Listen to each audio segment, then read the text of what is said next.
Mahina to si Flo G, bobo to si Flo G, hindi marunong mag-rap si Flo G. Nung palang re-review natin na kanta ay kanta nila Don Pao at Flo G na may title na Balagbag. Subukan po natin silang himayin sa pamamagitan ng ating kakayahan. Ipaliwanag po yung mga bara nila, yung mga bitbit po nilang mga piyesa. Susubukan po natin silang ipaliwanag. Hindi po ako ganun kagaling at hindi po ganun kaganda tong video ko, pero susubukan ko pong may ayos tong content na to para sa inyo.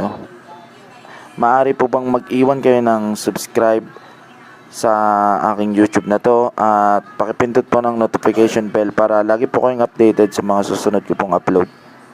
Maraming salamat po. Susubukan na po natin. Ipi-play na po natin ang kanta nila Flo G na Balagbag.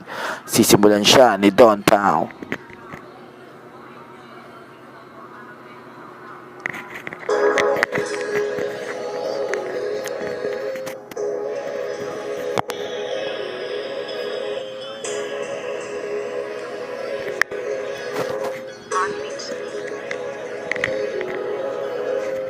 Ang lalakas magkakiti na gusto lahat na mapatumpa, nakahangas.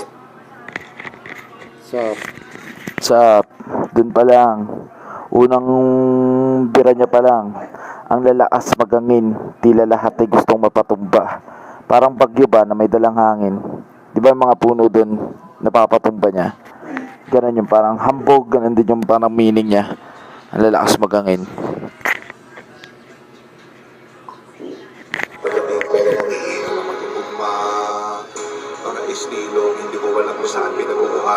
Ngayon na ito na pinangatawanan para lamang sa inyo lahat ay maipamukha na sa ganitong bagsakan. Halata malayo di pwedeng ikumpara, malaki ang kaibahan at kahit pa magsukat.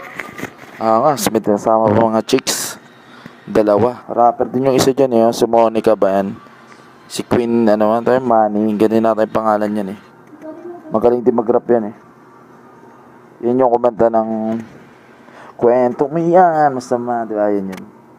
Sige, tuloy natin. Ay malalaman mong hindi na biro bawat mga oras ko dito na dilaan ng mga linya pinutito ginawa sa pilahan. Hindi na ako para maipagbidahan.